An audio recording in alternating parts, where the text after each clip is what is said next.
라는 것들을 우리가 살펴볼 수 있습니다. 지혜를 옳고 그른 것을 가리켜서 바르고 고든 삶으로 인도하는 막대기나 지팡이라는 것들로 우리가 보게 되는데, 잠언서 4장 11절에 뭐라고 하죠? 내가 지혜로운 길을 내게 가르쳤으며 정직한 길로 너를 인도하였은즉. 아멘. 잠언서 15장에는 뭐라고 합니까? 무지한 자는 미련한 것을 즐겨하여도 명철한 자는 그 길을 바르게 하느니라. 아멘. 잠언서에서 가르쳐주신 윤리적인 의미, 그러니까 우리가 바른 길 가야 하잖아요.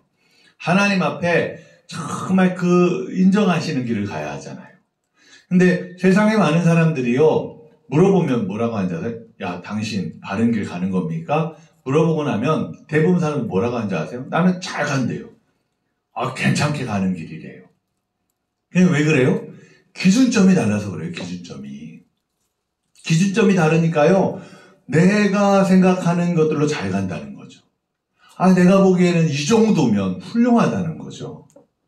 근데요, 하나님의 기준점에서는 아니에요. 우리의 기준은 항상 하나님이 되어야 돼요. 하나님. 지혜도 마찬가지잖아요. 지혜도 내 지혜 자꾸 내가 그냥 이렇게 생각했더니, 내가 이런 삶에서 이런 것들을 경험해 봤더니, 다 내 지혜 속에서 나와요. 그건요, 하나님 앞에 받아야 할, 하나님이 내 지혜를 사용하셔서, 그러니까 내 경험을 사용하셔서 하나님이 그 일들을 이끌어가는 길을 보여주시는 거지, 보여줘야 하시는 거지. 내가 경험했기 때문에 그 길이 옳은 건 아니에요. 근데 우린 착각해요. 그 대표적인 사람들이 사사기에 나오는 말씀에 나오는 사람들이에요.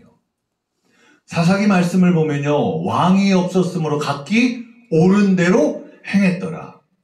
여러분, 그 사람들이 잘못 행했대요? 다 옳은 대로 행했대요. 근데 제대로 살았어요? 다 지 좋은 대로 살았어요. 자기가 맞다고 하는 대로 살았어요. 하나님 기뻐하시잖아요. 계속되는 사사기의 말씀 속에 뭐예요? 그들이 죄를 짓고 하나님을 떠나고 하나님 앞에 악하게 굴고, 그래서 하나님이 징계하시고 어려움을 주시고, 그래서 그들이 돌이켜서 다시 하나님 앞에 구하여 하나님 앞에 간구하여 무릎 꿇었더니 사사를 보내서 다시 그들을 구원하시고, 그리고 나면 또 조금 지나면 다시 하나님을 잊어버리고 각기 옳은 대로 지가 하고 싶은 대로 내가 맞는 대로 그렇게 살았더니 똑같이 똑같은 일들이 계속해서 반복되는 쳇바퀴. 그래서요, 윤리적인 의미에서 지혜라는 게요, 여러분, 세상이 말하고 있는 윤리랑 하나님의 윤리는 다를 때가 많아요. 세상 사람들이 말하는 건 요 정도면 바르게 살았지라는데, 하나님은 그것조차도요, 싫어하실 때가 많은 거예요. 그리고 더 저기 한 건, 어제도 이제 이배배 목사님 그런 얘기 했지만, 하나님 앞에 더 가까이 가면 가까이 갈수록 더 간섭이 심하세요. 처음에는 그냥 냅두셨던 것도, 나중에는 어떻게 하세요? 계속 간섭하세요. 계속. 내가 마음이 싫어, 네가 이렇게 하는 게 정말 싫단다 말씀하세요. 그래서 자꾸만 찔리게 하시는 거예요. 찔리게. 그래서 제가 저희 교회 성도님 말씀드렸잖아요. 은혜 받고 나니까 찔림이 오는 거예요. 찔림이. 그전에는 수요일 날 안 오셨어요. 금요일 날 안 오셨어요. 근데 찔림이 오는 거예요. 찔림이. 안 가면 하나님 앞에 자꾸 마음이 무거운 거예요. 무거운 거. 이거 뭐예요? 하나님이 간섭하시는 거예요. 하나님 계속 그 일들을 얘기하는 거예요. 그러니까 와서 묻는 거예요. 목사님, 수요일 날 금요일 날은 의무는 아니잖아요. 그게 뭐예요? 의무가 아니니까 빠진다고 해서 뭐 무거울 필요는 없는 거잖아요. 우리가 그러잖아요. 의무적인 거는 다 하면 나머지에서 뭐라고 못 하잖아요. 내가 의무적인 거 다 했지 않냐? 이렇게 말하잖아요. 세상 사람들은. 나한테 손가락질하면 안 되잖아. 나는 할 거 다 했어. 나는 다 이렇게 했어. 사람들은 그래요. 근데 하나님은요, 그거 이상의 것을 요구하시는 거예요. 그래서 하나님이 주시는 지혜는요, 이 세상 삶의 윤리적인 것을 더 뛰어넘는 하늘의 윤리예요. 하늘의 윤리. 그렇게 하늘의 윤리에 맞추면 우리의 삶에 때로는요, 그게 안 맞을 때도 있어요. 하나님 일 따라간다고 하는 게 세상 사람들이 바라보는 거에서는요, 어떻게 그럴 수 있냐, 막 손가락질하는 것들로 될 수도 있어요. 근데 하나님에 맞추면요, 나머지 사람들을 보면, 나중에 보면요, 그게 맞는 거예요. 그게 맞는 것들로 가는 거예요.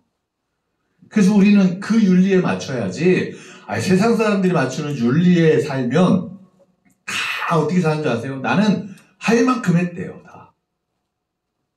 이 정도면 손가락질 할 수 없다는 거예요.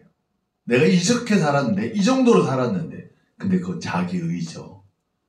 그건 윤리가 아니에요. 자기 의로움으로 사는 거죠. 근데 하나님 절대 그거 기뻐하지 않으세요. 하나님 앞에요, 엎드려야 되는 거죠. 우리는요, 하늘의 윤리를 따라갈 수 없는 자예요. 그래서 하나님 앞에 엎드릴 수밖에 없는 거예요. 그래서 바리새인과 세리의 기도가 나오자 예수님이요, 비유 말씀을 통해 주셨잖아요. 바리새인과 세리의 기도 속에. 바리새인과 세리가 똑같이 성전에 가서 기도하는데, 근데 바리새인은 서서 하나님 앞에 두 손을 높이 들고 그렇게 기도. 그때 바리새인들의 경건한 기도의 모습이 거기에 그 모습이에요. 근데 세리는요, 가까이 갈 수도 없어요. 성령 가까이. 그리고요, 꼿꼿이 얼굴을 들 수도 없어서 엎드려서 울면서 그렇게 기도했어요. 근데요, 바리새인이요, 기도를 못 모여요. 바리새인의 기도. 바리새인의 기도는요, 뭐라고 기도하냐? 잘한 거 기도해요. 잘한 거. 내가 금식하게 해준 거 감사하고, 악인들과 같이 되지 않게 한 거 감사하고. 근데 거기에다 한마디 더 붙여요. 뭐라고 붙여요? 저 세리와 같지 않음을 감사하고. 그게 뭔지 아세요? 그건 하나님 앞에 감사가 아니었어요. 사람들 앞에 보라는 거예요. 봐라. 내 기도를 들어봐라. 그러면서 저 세리가 저기서 기도하고 있는 게 못마땅한 거예요. 못마땅한 거예요. 어떻게 저런 사람이 나랑 같이 와서 여기서 기도할 수 있어? 어떻게 저런 사람이 여기서 저거 어디 낯짝이라고 저기 저러고 있어? 그러면서 그래서 이 바리새인의 기도 속에 그게 들어가요. 저 세리 같지 않음을 감사합니다.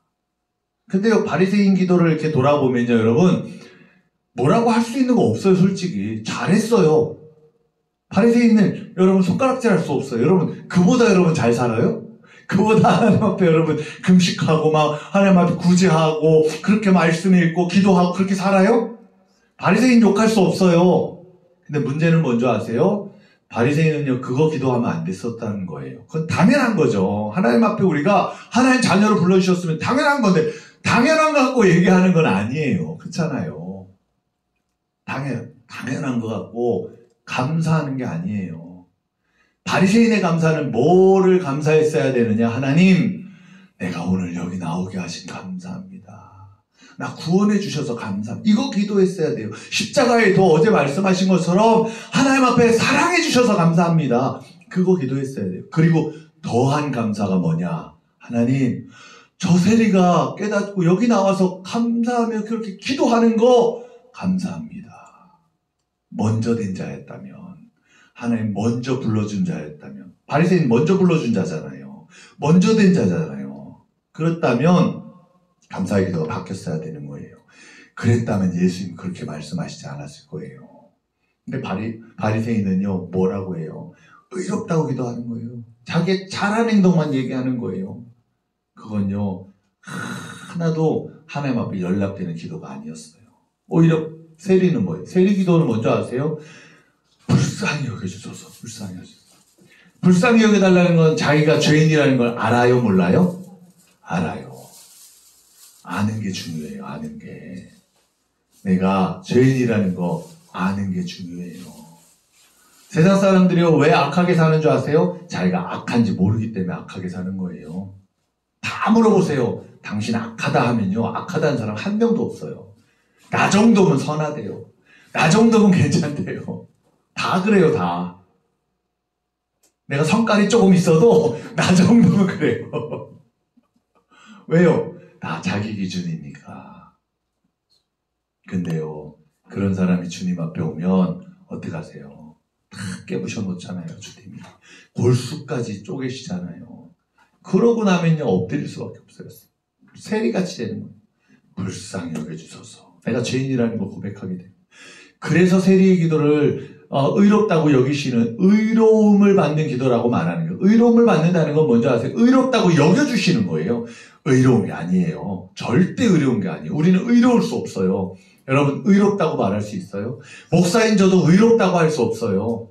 여러분들에게 목사의 삶을 살지만 부끄러울 때가 한두 번이 아니고, 하나님 앞에도 그렇고, 내가 정말 내 속에 있는 것들 끄집어내버리면 하나님 앞에 부끄러울 때가 한두 번이 아닌 거예요. 의롭다고 절대 할 수 없어요. 그런데 예수 그리스도를 믿는 믿음, 그거 붙들면 의롭다고 여겨주시는 거예요.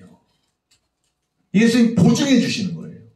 그러잖아요. 누가 잘못했어요. 그럼 뭐라고 해요? 딱 하죠. 내가 책임질 테니까 얘 놔두쇼. 얘 책임질 테니까 내가 이거 다 물어줄 테니까 얘한테 뭐라고 하지 마십시오. 막아주잖아요. 보증해 주잖아요. 예수님이 그런 거예요. 그 예수님의 보증이 우리를 의롭다고 여겨주시는 거예요. 그렇기 때문에요, 우리가 이 하늘의 법을 따라가는 자가 돼야 돼요. 하늘의 윤리를 따라가야 되는 거예요. 그게 바로 지혜로서 주어지는 하나님의 일들이라는 거예요. 네 번째, 종교적인 의미의 지혜가 있어요. 성경에서 말하는 궁극적인 지혜의 의미는 종교적이에요. 즉 하나님을 경외하는 삶, 그것이 지혜의 근본이다 말씀하는 거예요. 합독해 볼까요? 여호와를 경외하는 것이 지혜의 근본이요 거룩하신 자를 아는 것이 명철이니라. 아멘. 욥기 또 사람에게 말씀하셨도다. 보라, 주를 경외함이 지혜요 악을 떠남이 명철이니라. 아멘. 주님을 경외하는 게 지혜래요. 경외하는 게. 주님을 두려워하며 사는 게, 하나님 앞에 내가 자녀로서 하나님 싫어하는 게 이거구나, 하지 말아야 되겠다, 이렇게 사는 게 지혜래요. 그리고요, 명철이 뭐예요? 주님을 아는 게 명철이에요. 야, 주님이 이거 기뻐하시지? 아, 주님이 이런 일들에는 참 웃으셨지? 그래서요, 믿음이 뭐예요? 믿음이 주님을 기쁘시게 하는 거잖아요. 그래서 믿음 가져야 된다는 게 뭐예요? 믿음으로 살아야 된다는 게 뭐예요? 주님 기쁘시게 하는 거예요. 명철이에요, 명철 그게. 그래서요, 하나님을 경외하는 삶, 그것이 바로 신앙의 삶이에요. 이런 믿음 없이는요, 천상적인 지혜, 곧 성령을 소유할 수 없고, 성령은 신앙과 직결되는 하나님의 은사로 주어지는 은혜예요, 은혜. 근데 이런 종교적인 삶은 윤리적인 삶과 전혀 무관한 게 아니에요. 하나님 앞에 거룩하게 살려고, 하나님 앞에 정직하게 살려고 그렇게 애쓰면, 그러면 그것이 우리의 삶을 바꿔놓는 거예요. 한 번은 설교를 하는데 그 설교 속에 하나님 앞에 우리가 정직하게 살아야 된다, 하나님은 정직을 기뻐하신다, 이런 설교를 했어요. 근데 성도님 한 분이, 남자 성도님 한 분이 예배가 끝나고 그러는 거, 목사님 기도해 주세요 그러더라고요. 뭐 때문에 안수기도를 받으려고 하는, 뭐 때문에 그럼 기도 받으시려고 해요? 그랬더니 오늘 말씀을 들으면서 자기가 은혜를 많이 입었대요. 무슨 은혜를 입었냐? 하나님 앞에 정직하게 살아야 한다는 거, 여기에 자기가 마음에 찔림을 얻은 거예요. 왜냐하면 그분이 지금은 직장이 없어요. 직장을 다니다가 직장을 그만두게 됐는데, 근데 직장을 다니면서도 한 번도 부인한테 월급을 가져다 준 적이 없대요. 부인 성도님이 얘기하기로. 그거 갖고 다 벌려놓은 것들이 있나 봐요. 그거 벌려놓은 거 다 막 하느라고 그렇대요. 그러다가 거기 직장도 이제 이제 나오게 된 거예요. 나오게 돼서 그러고 나서 이제 뭐 주식을 하겠다고 막 주식을 자꾸 붙잡았는데, 지금 주식으로 흥한 사람 하나도 없잖아요. 그거요, 이게 안 돼요. 그런 것들이. 한 번은 저희 교회 집사님이 갑자기 비트코인에 꽂혀가지고, 1비트코인에 얼마예요, 요즘? 뭐 좀 떨어졌을 거예요. 좀 떨어졌을 텐데, 1비트코인에 1억 5천까지 됐었던 적이 있었어요. 근데, 대출 얻어서 2비트코인 사겠다고. 그러다가 부인 집사님한테 들통난 거예요. 대출 집어넣는 게. 그래가지고 다 취소하고 난리하고 난리치고. 막 비트코인에 꽂혀가지고 그러는 거예요. 이 가상자산이 앞으로 막 될 거다 그러는 거예요. 그래서 집사님 그거 그러지 마세요. 이거 슈퍼컴퓨터 나오면 다 망한대요. 그리고 이거는 실체가 없는 거예요. 차라리 실물에 투자하세요. 뭐 금을 투자한다든가. 오래 차라리 할 거면 저는 실물에 투자하는 게 좋다고 생각해요. 하고 말씀드렸어요. 근데 한번 꽂히니까 막 그러는 거예요. 근데 못하게 했어요. 못하게 부인 집사님. 근데 지금 비트코인 떨어졌을 거예요. 이건요 하루에 갑자기 막 5천 6천이 떨어져요. 오르면요 막 5천 6천이 올라요. 오르면 뭐 그렇겠죠. 근데요 그렇게 올라서 돈 벌었다 생각하죠. 근데 하루아침에 또 떨어지는 거예요. 이거는요 그게 아니에요. 근데 이런 거에 꽂히면 엉뚱한 거 붙들고 가는 거예요. 근데 이 성도님이 주식을 하는 거예요. 주식하겠다고. 이걸로 내가 뭐 하겠다고. 근데 돼요? 안 되지. 근데 하나님 그런 말씀을 통해 찔러주시 정직하게 살아야 된다. 그러니까 이제 기도해 달래요. 하나님 앞에 그 말씀 붙들고 자기 앞길 놓고 기도해 달래요. 기도를 해드렸어요. 그리고 이제 이번 주에 또 말씀을 전했더니 그 말씀을 좀 이제 잠언서 말씀에서 너의 명철을 의지하지 말라 이 말씀을 전했는데 남편 성도님은 너의 명철을 의지하라고 들었고 부인 성도님은 의지하지 말라고 들었고 이렇게 해서 두 분이 묻는 거예요. 목사님 그 말씀이 뭐예요? 뭐라고 하신 거예요? 묻는 거예요. 명철을 의지하지 말라는 겁니다. 그랬더니 남자 성도님 그러는 거예요. 너무 어렵대요. 목사님 너무 어려워요. 자기가 이제 앞길을 놓고 기도하고 있는 게 있는 거예요. 구체적인 건 얘기 안 하세요. 뭔지. 근데 제가 보기에는 직장의 문제든지 앞에 뭐 이제 사업의 문제든지 뭐가 있는 것 같아요. 해결을 봐야 되는 게. 근데 그 갖고선 그러는데 하나님 결단을 주셨잖아요. 그런데 결단을 주셔서 그 일들 속에서 이제 어떻게 가야 하는지가 막 머릿속에 복잡한 거예요. 그러니까 기도하고 있는데 근데 남편 성도님한테 명철을 의지하라는 말이 다 꽂히잖아. 내 머리로 막 이렇게 하면 될 것 같거든요. 그분 이제 성균관에 나오고 똑똑한 분이에요. 머리 막 의지하라는 거. 부인 성도님 뭐라고요? 명철을 의지하지 말라고 했어. 그러는 거예요. 그럼 내가 묻는 거예요. 목사님, 어떻게 해야 하나님 뜻이 뭔지를 알아요? 묻는 거예요. 그래서 오래 기도해야죠. 그랬어요. 그랬더니 오래 기도하면 뭔가 나와요? 그분은 이렇게 탁탁 주어지길 원하는 거예요. 문제 해결되기를. 근데 여러분 우리가 그래요? 문제 속에서 우리가 그 일들을 이야기할 때 목사한테 와서요 상담하면 뻔해요. 같이 기도합시다. 하나님 앞에 지혜를 구해봅시다. 몇 가지 나올 수 있는 게 뻔해요. 근데 그것만큼 확실한 게 없어요. 하나님 앞에 구해야지. 하나님 앞에. 성도님한테 성도님 오래 기도하셔야 돼요. 오늘 그렇게 주시는 말씀 있잖아요. 그거 붙들고 기도하세요. 붙들고 기도하다 보면 하나님의 마음을 주실 거예요. 그때 그러는 거예요. 기도를 하는데 하나님의 뜻을 놓고 기도를 어떻게 하는지 모르겠다는 거예요. 왜냐하면 자꾸 내 마음이 흘러가는 거예요. 내 마음이. 내가 생각이, 내 계획이 흘러가는 기도하면서. 우리가 그러잖아요. 하나님 막 로또 1등 당첨되게 해주세요. 이러잖아요. 우리가 한 번이면 됩니다. 한 번만 찔러주세요. 몇 번이에요? 막 이러잖아요. 이게 내 마음이 흘러가는 대로거든요. 쉽게 그냥 한 번에 다 해결할 것처럼 보이거든요. 근데 하나님의 뜻은 그렇게 하지 않으시잖아요. 근데 그분이 그러시는 거예요. 성도님이. 어떻게 해야 내 뜻이 아니라 기도가 자꾸 기도하다 보면 내 계획이나 내 머릿속에 있는 거 자꾸만 그렇게 자꾸 몰아가는 거죠. 그래서 말씀을 붙들고 하나님 앞에 주신 말씀 붙들고 하나님 뜻이 뭐예요? 왜 이런 말씀을 주셨어요? 내가 뭐 해야 돼요? 하나님 앞에 물으세요. 물으시면서 기도하세요. 오래 기도하면 어느 순간 확신을 주신다. 어느 순간 이 일들 속에 하나님 확연하게 그 일들을 주신다. 그러면 그 일을 결단하고 하세요. 하고 말씀을 드렸어요. 근데 마찬가지로 우리가요. 하나님 앞에 그래요. 하나님 앞에요. 이게 하나님 주시는 신앙이라는 것과 직결되어서 우리의 삶을 끌고 가는 거예요. 그분의 삶에서는 그래요. 그 이전까지 내가 머리 똑똑하니까 내가 이렇게 하면 될 것 같고 그래 사업하는 거에서도 이렇게 하면 되겠지라는 거예요. 근데 안 돼요. 하나님 그렇게 놔두시지 않으세요. 오히려 말씀드렸죠. 되는 일이 없어 신학교 온 분처럼 더 안 되게 할 때가 많아요. 그래야 오니까.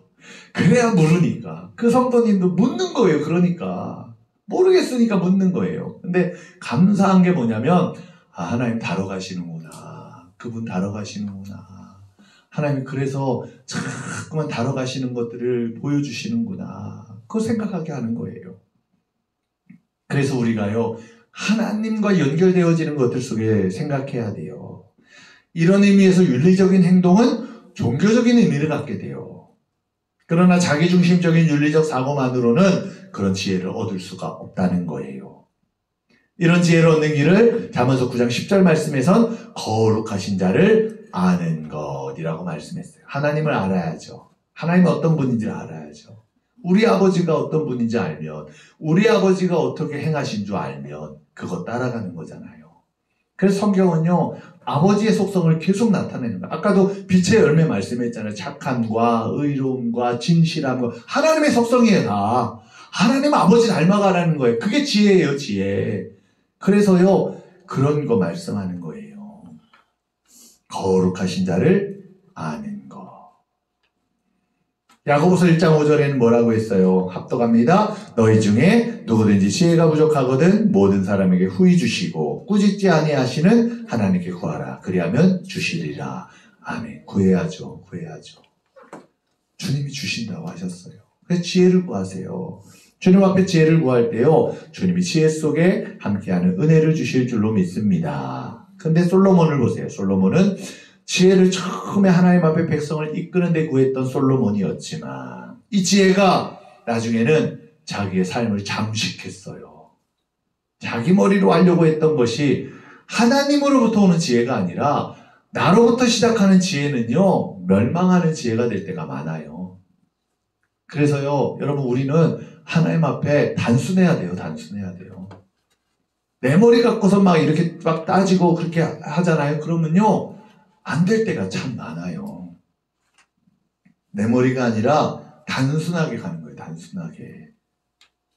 그게 하나님이요, 일들 속에 이루시는 일이고 함께하는 일이에요. 보세요. 솔로몬 보세요. 나중에 윤리적 지혜가 흐려져요. 내 지혜로 나오니까 내가 하는 일들, 내 생각, 내 방법, 이것들로 가니까요, 이 지혜가 어떻게 돼요? 윤리적인 지혜가 흐려져서 후군과 첩으로 맞이한 이방 여인들이요, 나이가 많은 솔로몬의 마음을 돌려놓는 거예요. 다 막 알랑방구 끼면서 나도 하나 만들어줘. 이거 나 좋아. 이러면 어떻게 해요? 만들어줘. 그래, 너 만들어. 그랬더니 둘째 부인이 나는 이러잖아요.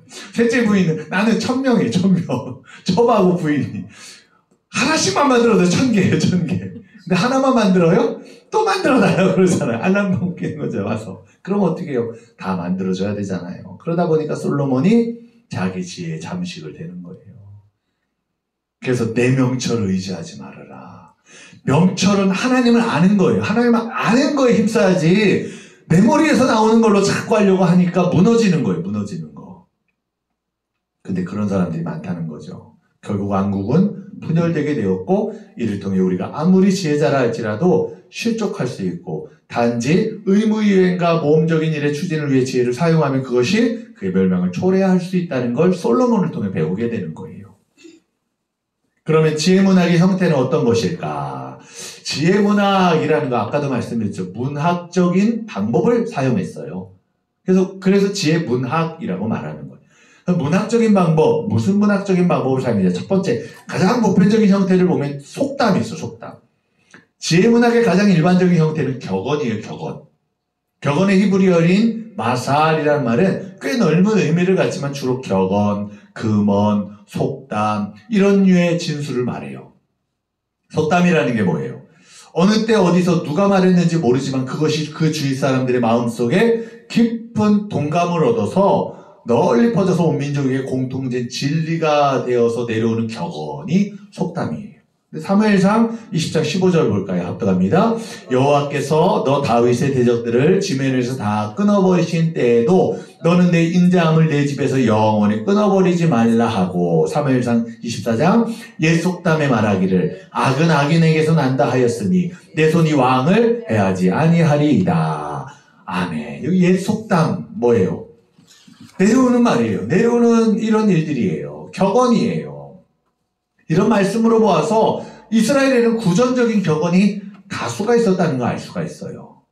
그 중에서도 대표적인 게 사무엘상 10장 12절 말씀 합독합니다. 그곳에 어떤 사람은 말하여 이르되 그들의 아버지가 누구나 한지라 그러므로 속담이 되어 이르되 사울도 선지자들 중에 있느냐 하더라. 아멘. 이게 속담이 됐대요. 이게 뭔지 아세요? 사울이요, 사울이 그러잖아요. 다윗 잡으러 보내잖아요. 보내는데 보내는 자들마다 다 어떻게 돼요? 가서 막 예언을 하고 방언을 하고 막 난리가 나는 거예요. 그러니까 사울이 이놈 자식들 하라는 다윗은 잡아오지 않고 가가지고 뭐 하는 거야 하고 자기도 라마나요스로 내려가요. 자기가 내려가는 거예요. 내가 가면 괜찮을 줄 아는 거예요. 근데 갔더니 한술 더 또 옷까지 막 벗고 하나님 앞에 막 예언하고 막 그러는 거예요. 그러니까 그게 속담이 됐대요. 야, 사울도 선지자들 중에 있느냐? 라는 게 속담이 됐대요. 그런 일들을 통해. 격언, 속담 이런 일들이 나타나는 거예요. 그래서 사울은 사무엘로부터 기름 부음을 받았는데 그때부터 새 마음을 갖게 되었고 하나님의 영이 크게 임하고 또 예언하게 되는 일들 또 그 이후에 또 아까도 말씀드렸던 것들처럼 그런 일들 그래서 사울도 선지자들 중에 있느냐 하고 그렇게 격언이 되어서 내려왔던 이야기가 있다는 걸 구전으로 남게 되었다는 걸 보게 돼요. 이 말은 사울의 모습이 종교적인 면에서 눈에 드러날 정도로 급작스럽게 변화된 사실을 가리켜요. 그래서 이후에 이스라엘 사람들 사이에 속담이 돼서 어떤 사람이 종교적 윤리적으로 크게 변화해서 다른 사람이 된 걸 가리키는데 사용되는 단어가 되고 속담이 되었다라는 것들이 여기에 설명되어지는 거예요. 또 사무엘상 24장 13절 말씀을 살펴볼 수 있는데 우리가 합독해 봅니다. 옛 속담에 말하기를 악은 악인에게서 난다 하였으니 내 손이 왕을 해하지 아니하리이다. 아멘. 이 말씀은 다윗을 시기해서 두루 쫓아다니며 죽이려 하던 사울에게 다윗이 엔게디굴에서 이제 한 말이에요. 엔게디굴에서 다윗은 사울을 죽일 수도 있었어요. 죽이라고 하는 거 옆에서 야 하늘이 주신 기회입니다.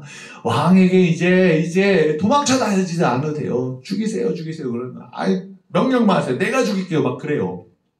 근데 그의 옷자락만을 가만히 베었어요. 그리고 다윗이 이렇게 행한 목적은 자기 무죄를 입증하기 위한 것이고 사울의 증오심을 완화시키기 위한 것이었는데 악은 악인에게서 난다라는 속담. 여러분 우리가 악하게 굴면 악인이 되는 거예요. 악인이 되면 안 돼요. 악인이 돼서 지옥 가면 안 돼요. 그래서 감정적인 것들을 사단은 자꾸 건드려요. 우리를요 자꾸 건드려요 속에서. 그 사람 눈 돌게 하잖아요. 눈 돌면 사람이요. 목사도요. 눈 돌면요. 똑같이 인간이 인간. 그래요 보면.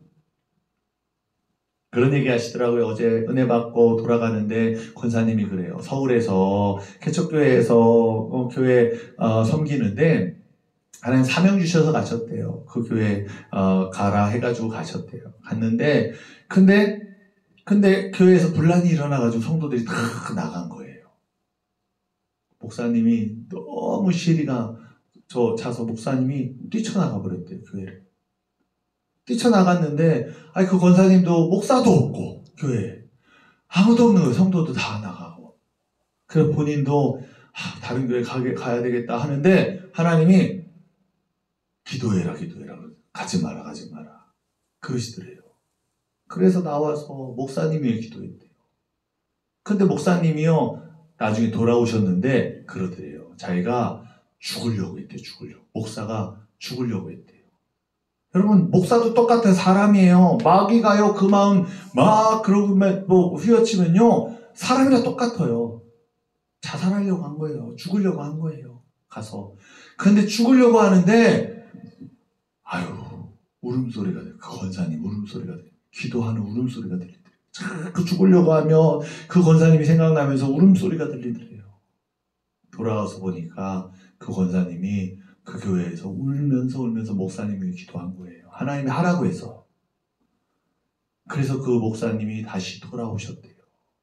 다시 서서 그 다음에 이제 성도들이 이제 어느 정도 다시 들어와서 교회가 이제 안정이 됐을 때 시골로 내려오시게 됐대요. 권사님이. 그때 끝나게 되니까.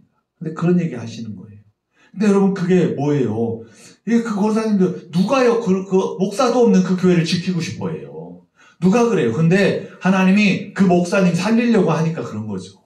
그 교회 살리려고 하니까 하나님 그렇게 행하신 거죠. 그런 일들 속에요. 하나님은 어떻게 하세요? 이끄시는 거예요. 우리도 악하게 될 수 있어요. 악인이 될 수 있어요. 속에서 눈 돌면요 똑같아요. 어떻게 하나님 목사님이 어떻게 그러세요? 그러잖아요. 그래요. 똑같은 사람이라. 그래서 우리가 끊임없이 하나님 앞에요, 우리 자신을 돌아봐야 하고 고백해야 되는 거예요. 다윗도요 마찬가지예요. 그래서 악은 악인에게서 난다. 하나님 앞에 선하게 살려고, 하나님이 주신 그 일들을 가지고 살려고, 하나님이 기름 부어 세운 왕인데 내가 죽일 수가 어떻게 있습니까? 그 일들을 가지고 하나님 앞에 옷자락만 베었던 그 이야기가 거기 나오는 거예요. 이런 원리는요, 열매로 나무를 알 수 있다라고 하신 예수님 말씀과 일맥상통해요. 마태복음 말씀 압도합니다. 선한 사람은 그 쌓은 선에서 선한 것을 내고, 악한 사람은 그 쌓은 악에서 악한 것을 내느니라. 누가복음, 못된 열매 맺는 좋은 나무가 없고 또 좋은 열매 맺는 못된 나무가 없느니라. 아멘. 야고보서 3장.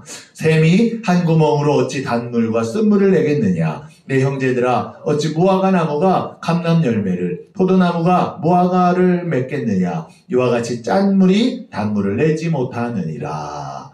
아멘. 그게 속담이 됐대요. 격언이 됐대요. 우리나라도 콩 심은 데 콩 나고 팥 심은 데 팥 난다. 이 말씀 속에 똑같은 거잖아요. 우리가 뭘 가지고 살아가야 하느냐, 뭘 심고 살아가야 하느냐가 이 속담의 이야기 속에 우리가 깨닫게 되는 거잖아요. 그래서 그런 것들을 이야기하는 거예요. 그리고 에스겔서 16장 44절 말씀, 속담에 대한 말씀이 나와요. 에스겔 16장 44절 합독합니다. 속담을 말하는 자마다 내게 대하여 속담을 말하기를 어머니가 그러하면 딸도 그러하다 하리라. 아멘. 보세요. 속담에 어머니가 그러하면 딸도 그렇다. 우리가 그래, 부모를 닮아요. 부모를. 제가 어릴 때, 제가 결혼해서 처음 아기 낳았을 때, 천식이 되게 심해가지고 천식을 칙칙 이렇게 뿌리는 걸 했어요. 어느 날 예원이가, 제 딸 큰 예원이가 아기 때 장난감 블럭을 가지고 칙칙 이러는 거예요. 아빠 따라하는 거. 가슴이 미어지더라고요. 따라할 게 따라했지. 정말 닮아야 될 게 닮았지. 근데 그게 뭐예요? 여기 속담처럼 똑같은 거예요. 어머니가 그러하면 딸도 그러하다. 그래서요, 우리가요, 신앙은 흘러가는 거예요. 신앙은요, 내 자식은 신앙 잘 돼야지. 나는 이렇게가 아니에요. 내가 세워져야 흘러가는 거예요, 흘러가는 거. 저희 교회 성도님이요, 다른 교회를 다니셨다가, 거기 교회 말씀이 안 맞는 거예요. 그러니까 주일날 자꾸, 안 가지게 되는 거예요. 아까 그 수요일날, 금요일날, 의무에 화를 하셨던 그분이. 말씀이 안 맞아가지고 안 나가게 되는 거예요. 근데 애는 하나님 앞에 키우고 싶은 거예요. 거기 큰 교회라, 큰 교회 어린이 부서에 애만 보내, 애만. 안 가고. 그런데 우울증이 자꾸 심해지는 거예요. 자꾸만 어두워지는 거예요, 자기가. 미치도록 모든 것들이 아무것도 안 되고 하나님이 자꾸 막아서게 만드는 거예요. 그러다가 이제 아는 지인, 이제 그 권사님한테 얘기를 듣고 우리 교회 한번 와서 예배 드려봐라 해서 저희 교회 오신 거예요. 오셔가지고 예배를, 저희 개척교회니까 어린이 부서도 그때 막 한 명 데리고서 막 이제 시작하는 그거였거든요. 그런 교회니까. 근데 자기가 생각하기로 거기는 어린이 부서가 애들도 많고 원래 있고 선생님들도 많고 그럼 다 애들이 제대로 잘 따라갈 줄 아는 거예요. 와서 예배를 드리고 저한테 묻는 거예요. 그래서 그렇게 말씀을 드렸어요. 성도님이 예배로 제대로 하나님 앞에 그렇게 서지 않으면 아이들한테 흘러가지 않습니다. 누구한테 맡긴다고 애들이 신앙으로 크는 게 아닙니다. 성도님부터 하나님 앞에 애들 붙들고 힘들죠. 근데 애들 붙들고 같이 예배 드리려고 하면 하나님 도와주실 거예요 했어요. 그때 마음의 결단이 왔대요. 그래서 교회를 등록을 하신 거예요. 옮기셨어요. 그렇게 같이 예배를 드려요. 제가 오후 예배는 전세대 예배니까 같이 막 물어보고, 큰애가 이소거든요. 이소한테 막 물어보고 그러거든요. 근데 저녁에 예배 끝나고 저녁에 가서 카톡을 아내한테 보냈어요. 뭘 보냈냐면, 아이가 유치원생이에요. 유치원생인데, 거기다가, 오늘 일기처럼 조그맣게, 수첩에다 쓴 거예요. 오늘, 교회 가서 예배 드리고, 그랬다. 그럼 맨 밑에, 너무 행복하다. 그렇게 적은 거예요. 근데 엄마가 감동이 되는 거예요. 감동이. 애가 그렇게 써는 걸 보고 그게 애가 얼마나 그 마음이 그냥 쓴 게 아니라 애 마음이 느껴지니까 그게 감동이 된 거예요. 감동이 돼서 사모님 보세요 하고 아내한테 그거를 보낸 거예요. 왠지 아세요? 엄마가 예배드리고 기쁘고 회복되고 하니까 아이는요 당연히 그 일들 속에 따라가는 거예요. 그 일들이 흘러가는 거예요. 그렇기 때문에 여기 속담 똑같아요. 어머니가 그러하면 딸도 그러하다. 여러분 우리 자식 뭐라고 할 필요 없어요. 내 악한 것들이 다 때로 내려갈 때가 많아요. 끊어내야 돼요. 그래서 우리가 그 일들을 우리 대해서는요 그런 일이 일어나지 않도록 끊어내고 우리 자녀들에게는 그 일이 내려가지 말게 해야죠. 그게 해야 할 일이에요. 근데 그게 격언의 말씀이라 속담의 일들을 통해 이야기했던 것들로 보게 되는 거예요. 또한 이 일들이 보면 속담이라는 것들을 통해 주어지고 또 넘어가 보면 경구라는 것들로 주어질 때가 있어요. 경구. 경구라는 건 일종의 아주 짧은 시라고 말할 수 있어요. 시. 고대 경구는요, 현대의 경구처럼 뭐 간결하고 날카로운 표현도 부족하고 뭐 성관처럼 번쩍이는 위투도 없어요. 그러니까 요즘 경구 같은 거는 현대로 이야기하면 랩 같은 거 있잖아요. 랩 같은 걸 보면 막 그 뒤에 후렴 그런 걸 딱 맞춰가지고 뭐 하잖아요. 그런 게 이 경구의 그런 거예요. 반복되면서 그거를 통해서 정말 위트 있게 이렇게. 그런데 이 시대 때의 경구는 그런 것들처럼 표현되지는 않아요. 다만 이연구로 한 사상을 간결하게 표현해주는 것에 불과해요. 히브리적 경구는요, 그리스의 경구보다는 좀 더 날카롭고 명료한 맛이 있어요. 왜냐하면 경구마다 그 속에 단일 사상을 나타내는 금언을 포함하고 있기 때문이에요. 한번 이런 경구의 특징, 여러 구절 가운데 두 줄이 격언적인 근원을 갖는데 잠언서 1장 8절 9절을 이렇게 떨어뜨려 놔서 볼 수가 있는 거예요. 보세요. 첫 번째 경구가 뭐예요? 내 아들아, 내 아비의 훈계를 들으며. 두 번째 뭐예요? 내 어미의 법을 떠나지 말라. 아비와 어미라는 경구, 이 두 가지가 연결되어지는 거예요. 그리고 이는 내 머리에 아름다운 간이요 내 목에 금사슬이나 머리나 목이라는 것들로 이 경구가 연결되어지는 이연구의 일들을 통해 근원적인 거를 이야기하는 바로 그런 식으로 되어져 있는 거예요. 교훈과 법도는 늘 쓰고 다닐 관, 늘 걸고 다닐 목걸이 같은 것이기 때문에 그건 물리치지 말라는 거예요. 총 두 줄이 경구로 되어져 있고 이처럼 경구의 묘미는 도덕상의 진리를 신랄하게 표현해 준 데 있어요. 그래서 잠언서 24장에도 똑같아요. 악한 자여 의인의 집을 엿보지 말며 그가 쉬는 처소를 헐지 말지니라. 대저 의인은 7번 넘어질지라도 다시 일어나려니와 악인은 재앙으로 말미암아 엎드러지느니라. 아멘. 그러니까 의인과 악인과 의인 이런 것들이 경구를 통해 주어지는 거예요. 주어지는 거. 그래서 그 경구 두 가지의 두 줄의 이 연속적인 사상들을 통해 그 일들을 정말 강조하고 또한 그 속에서 단일적인 금언을 포함해서 우리에게 지혜를 주는 말씀들이 되는 거예요. 그래서 경구는 일반 격언이나 뭐 잠언과는 달리 좀 더 특정된 상황과 그 경구를 말한 사람과 단단히 연결되어져 있는 경우가 많아요.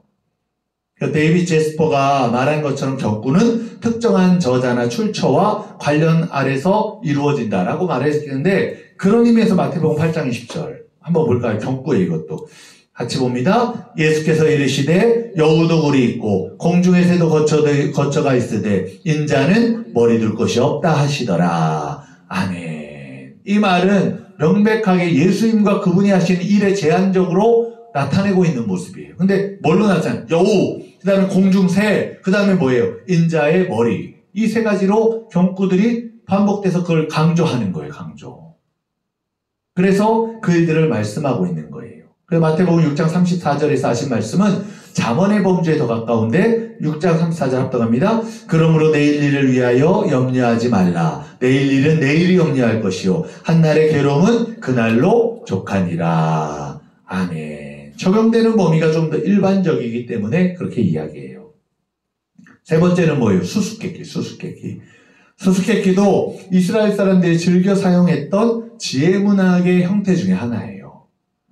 그 중에서 가장 오래되고 대표적인 것이 삼손의 수수께끼. 삼손은 소래골짜기에 사는 한 이름 모를 블레셋 여자를 사랑하게 되었어요. 삼손은 그녀와 결혼하기 위해 가다가 이제 딥나의 포도원에 사자를 찢어 죽이고 거기서 꿀을 따먹었는데, 개인적인 일이에요. 그런데 그 여자의 결혼잔치에 7일 동안 계속 되는데, 그때 삼손이 이런 수수께끼를 잔치집 손님들에게 내요. 뭐라고 내요? 삼손이 그들에게 이르되 먹는 자에게는 먹는 것이 나오고 강한 자에게서 단 것이 나왔느니라 하니라. 그들이 사흘이 되도록 수수께끼를 풀지 못하였더라. 아멘. 보세요. 먹는 자에게 먹는 것이 나오고 강한 자에게 단 것이 나왔다. 이게 뭘까라고 묻는 거예요. 수수께끼. 근데 이건요, 누구도 못 맞힐 수수께끼예요. 왜요? 삼손의 경험이 삼손이만 아는 거예요. 어떤 연예인이 나와서 그러는 거예요. 누구 막 흉내를 내요. 막, 너 왜 그러니? 막 이래요. 아니, 누구 흉내 내는 거 했더니, 우리 고모요. 그러는 거예요. 누구도 몰라요. 누구 흉내인지. 왜? 자기만 알아요. 가족들은 웃겠죠. 아니까. 고모라는 걸. 근데 삼손도 이런 수수께끼를 냈다는 거예요. 자기 개인적인 수수께끼. 근데 그게 그 일들을 통해 이렇게 던져지는 것이 있어요. 삼손의 수수께끼 대구법의 형식을 갖춘 히브리 특유의 병행시로 표현돼요. 다음처럼 도표에 보면 좀 더 확실하게 알 수 있는데, 보세요. 먹는 자가 강한 자, 강한 자는 사자라는 거. 먹는 것은 단 것, 단 것은 꿀. 그래서 사자와 꿀이 이게 정답이에요, 정답. 근데 이거를 삼손만 알고 있는 거예요. 먹는 자라는 건 강한 자라는 것과 연결되고, 강한 자라는 건 동물의 왕 중에 뭐냐? 사자라는 거고, 먹는 것인데 먹는 것 중에 단 것이라는 것과 연결되고, 단 것 중에 단 게, 아주 단 게 뭐냐? 꿀이라는 거고, 이렇게 연결되는 거예요. 그러니까 이 일들이 수수께끼의 일들로 이렇게 펼쳐지는 것들이 보여지는 거예요. 블레셋 여러 사람들이 머리를 맞대고 풀려고 했지만 그걸 풀 수가 없었어요. 왜냐하면 그건 한간에 널리 퍼져 있었던 이야기가 아니라 삼손의 개인적인 체험에 의해 만들어진 것이기 때문이에요. 그들이 삼손이 그들의 값진 의복을 탈취하기 위해 계략을 꾸민 것으로 단정할 수 있어요. 그래서 이제 나중에 이제 아내를 위협해서 그 아내에게 몰래 알아오라고 하잖아요. 그게 뭔지. 그래서 알아와서 어떻게 해요? 그 알아온 것들을 이야기해서 나중에 참 삼손이 하나님 앞에 부름받은 자인데 악해요. 300벌을 어디서 구하는 줄 아세요? 내려가가지고요, 자기가 다 사람들 죽여서 거기서 가져와요. 그래서 악하죠. 얼마나 악하게 울어요. 그래서 이런 일들 속에서 바로 이런 수수께끼라는 것들이 또 교훈적인 것들로 쓰였던 것들도 뭐야? 네 번째는 보세요. 뭐죠? 알레고리라는 말은 다른 것을 말한다라는 뜻의 헬라어인 알레고레인에서 나온 말이에요. 우리말로는 보통 풍유라고 말해요. 풍유. 문자적인 뜻 이외에 다른 뜻을 갖는 수사법을 알레고리라고 해요. 또 추상적인 것을 구상화하는 수사법도 알레고리라는 거예요. 전도서 12장 1절 8절 말씀, 노년에 대해 신랄하게 묘사하는 풍요한 알레고리예요. 한번 볼까요? 우리가 합독해 봅니다. 너는 청년의 때에 너의 창조주를 기억하라. 곧 곤고한 날이 이르기 전에, 나는 아무 낙이 없다고 할 해들이 가깝기 전에, 해와 빛과 달과 별들이 어둡기 전에, 비 뒤에 구름이 다시 일어나기 전에 그리하라. 그런 날에는 집을 지키는 자들이 떨 것이며 힘 있는 자들이 구부러질 것이며 맷돌질하는 자들이 적음으로 그칠 것이며 창들로 내다보는 자가 어두워질 것이며 길거리 문들이 닫혀질 것이며 맷돌 소리가 적어질 것이며 새 소리로 말미암아 일어날 것이며 음악하는 여자들은 다 쇠하여질 것이며 또한 그런 자들은 높은 곳을 두려워할 것이며 길에서는 놀랄 것이며 살구나무가 꽃이 필 것이며 메뚜기도 짐이 될 것이며 정욕이 그치리니 이는 사람이 자기의 영원한 집으로 돌아가고 조문객들이 거리로 왕래하게 됨이니라. 은줄이 풀리고 금그릇이 깨지고 항아리가 샘 곁에 깨지고 바퀴가 우물 위에서 깨지고 흙은 여전히 땅으로 돌아가고 영은 그것을 주신 하나님께로 돌아가기 전에 기억하라. 전도자가 이르되 헛되고 헛되도다. 모든 것이 헛되도다. 아멘. 이 말씀이요, 노년에 대해 신랄하게 비판하는 거예요. 근데 노년에 대해 비판하는데 보세요. 여기에 보면 해와 빛과 달과 별들이 어둡기 전에 라는 말. 이게 진짜 어두워지는 걸 말하는 건가요? 아니죠. 우리의 삶이 어때요? 점점점 나이를 먹어서 몸이 쇠하여져서 점점점 어둠 가운데 그렇잖아요. 우리가 점점점 꼬부라져요. 점점점 눈이 어두워져요. 예전에 저도요, 이렇게 성경을 보려고 하면, 이게 지금 작은데, 성경을 보려면 다 보면 다 보였는데, 지금, 여기 시작하고, 지금, 이제 막 보면 눈을 몇 번 막 부셔야 되고, 이게 어두워져요. 점점 사람이요, 여기 얘기처럼 해와 빛과 달과 별들이 어둡기 전에, 너가, 나이를 먹고, 그렇게 삶이 다 꼬부라지기 전에, 라는 말이잖아요. 그러면서 여기 비 뒤에 구름이 다시 일어나기 전에 비가 오고 그 다음에 또다시 이제 평온한 날들이 왔을 때 다시 비구름이 또 오는 날들이 있어요. 그 비가 구름이 오는 날을 그걸 이야기해요? 굳은 날을 이야기하는 거잖아요. 우리의 삶의 어려운 날을 이야기하는 거잖아요. 이게 알레고리예요. 알레고리. 그 일들을 통해 다른 것들을 이야기하는 거예요. 그래서 해와 달과 별들 빛을 잃는다. 시력이 악화되고 기쁨이 쇠퇴되고 일상적인 모든 일에 둔감해지는 거. 비가 온 다음에 몰려오는 구름, 늙은이의 눈물이나 무력함 암시하고요. 집을 지키는 자들이 떨린다라는 건 인간을 집에다 비유하여서 그것을 떠받치고 있는 팔다리가 흔들리는 걸 말하고 힘 있는 자들이 구부러진다는 건 굽은 어깨를 말하며 맷돌질하는 자들이 적음으로 그친다는 건 이가 빠져서 없어지는 걸 말해요. 창틀로 내려보는 자들이 어두워진다는 건 시력이 악화되는 거, 길거리 문들이 닫혔다는 건 청력이 악화되는 거, 맷돌질 소리가 적어진다는 건 말수가 적어지는 걸 말해요. 일찍 일어나는 것을 새의 소리를 들으며 일어난다고 했고, 노랫소리가 적어지는 것을 음악하는 여자들도 다 쇠하여진다고 했어요. 그래서 높은 곳이나 걷는 걸 두려워하게 된다는 거, 그리고 살구나무에 꽃이 피듯 머리가 휘어지고 또한 힘이 떨어지고 메뚜기가 짐이 될 정도로 원기가 떨어져서 활보할 수 없게 된다는 거, 그거 이야기예요. 이렇게 힘이 떨어지면 사람은요, 영원한 집, 곧 죽음의 나라로 돌아가게 돼요. 너희 집 본향으로 돌아간다라는 말이 뭐예요? 하늘로 올라간다는 거잖아요. 금그릇, 바퀴 이런 것들 부서진다는 건 육체의 기능이 소멸되는 거예요. 이와 같이 노년을요, 철묘하게 알레고리로 표현하고 있는 거예요. 잠언서 5장 15절에서 23절 말씀도 성실한 부부의 관계에 대해 논하고 있어요. 한번 볼까요? 합독합니다. 너는 내 우물에서 물을 마시며 내 샘에서 흐르는 물을 마시라. 어찌하여 내 샘물을 집 밖으로 넘치게 하며 내 도랑물을 거리로 흘러가게 하겠느냐. 그 물이 내게만 있게 하고 타인과 더불어 그것을 나누지 말라. 내 샘으로 복되게 하라. 내가 젊어서 취한 아내를 즐거워하라. 그는 사랑스러운 암사슴 같고 아름다운 암노루 같으니 너는 그의 품을 항상 족하게 여기며 그의 사랑을 항상 연모하라. 내 아들아, 어찌하여 음녀를 연모하겠으며 어찌하여 이방 계집의 가슴을 안겠느냐. 대저 사람의 길은 여호와의 눈앞에 있나니 그가 사람의 모든 길을 평탄하게 하시느니라. 악인은 자기의 악에 걸리며 그 죄의 줄에 매이나니 그는 훈계를 받지 아니함으로 말미암아 죽겠고 쉼이 밀어남으로 말미암아 혼미하게 되느니라. 아멘. 행복한 가정이 되려면 무엇보다 먼저 부부는 동반 자의식을 갖는 게 필요하고 그 관계가 원만해야 된다는 거죠. 여기도 보면 물을 마시는 일들을 통해 이런 것들을 표현했어요. 표현. 자기 부인을 다른 사람에게 막 주는 것들, 이런 것들이잖아. 너도 잠자라, 너도 잠자라. 이런 일들이, 이 일들 속에서 그게 올바른 부부관계의 모습이냐라는 것들을 신랄하게 알레고리로 말하고 있는 거잖아요.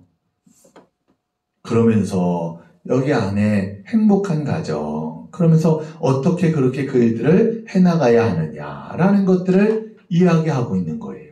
남편이 지켜야 할 행복의 조건은 또한 자기 자신의 샘만을 복되게 하고 그걸 즐거워하고 족하게 여겨서 항상 연모하는 것이다 라는 것들을 이 말씀 속에서 알레고리로 이야기하는 거예요. 여기서 연모라는 건 단순히 의무적으로 마지못해서 하는 행위가 아니라 그 사랑으로 인해 황홀해하는 절정의 감정을 말해요. 그래서 이런 남편만이 가정을 행복하게 만들 수가 있는 거예요. 기뻐야죠. 아내 때문에 기쁘고 남편 때문에 기쁘고 자녀 때문에 기쁘고 우리가 그 삶에서요 그 기쁨의 일들이 나타나야죠. 그래서 그 일들을요 알레고리로 행복한 가정이라는 게 어떤 건지에 대한 걸 이야기하는 거예요. 이 알레고리에서 설교자는 여자를 생명의 물을 길어 마시는 우물에 비유했어요.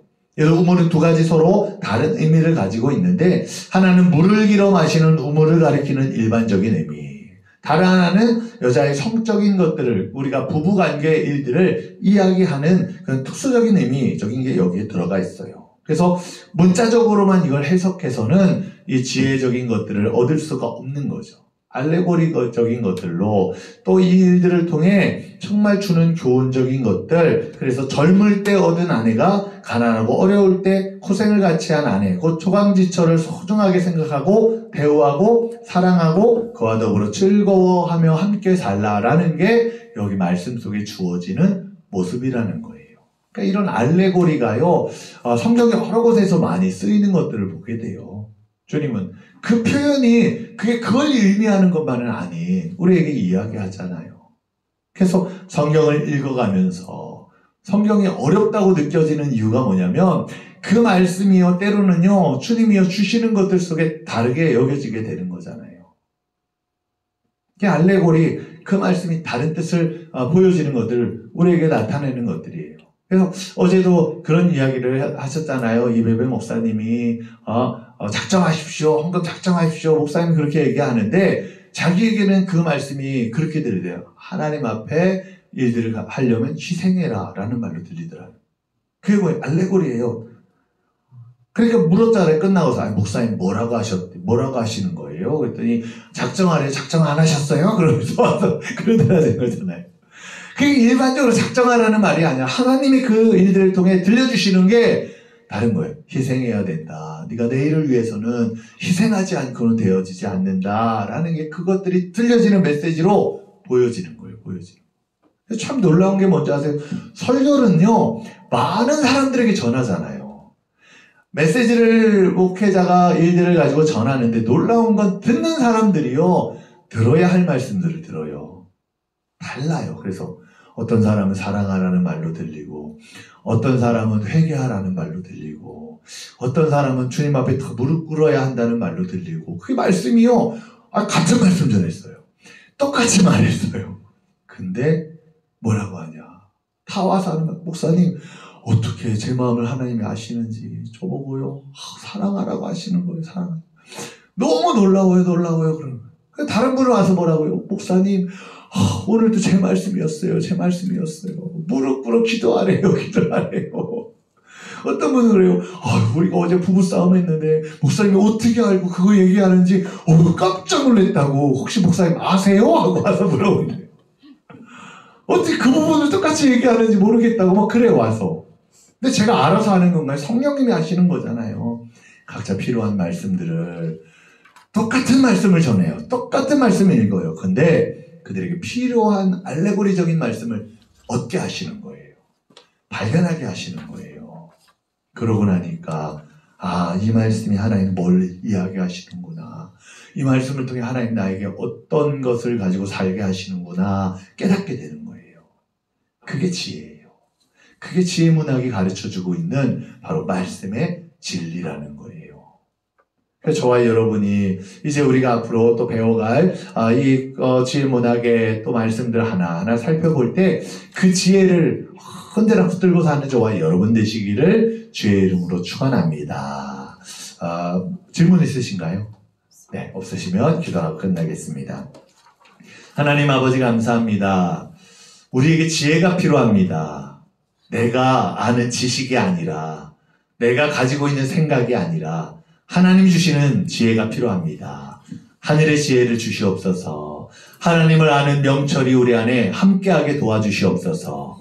그래서 주님 원하시는 길, 주님이 기뻐하시는 길, 그렇게 지혜롭게 살 수 있는 저희가 되게 인도하여 주시옵소서. 돌아가는 발걸음도 함께 하시고 언제나 강건하게 하여주셔서 주님 일 감당할 수 있는 모든 학우들이 되게 도와주시옵소서. 우리 주 예수 그리스도 이름으로 기도드렸사옵나이다. 아멘. 아멘. 감사합니다. 안녕히 들어가시기 바랍니다.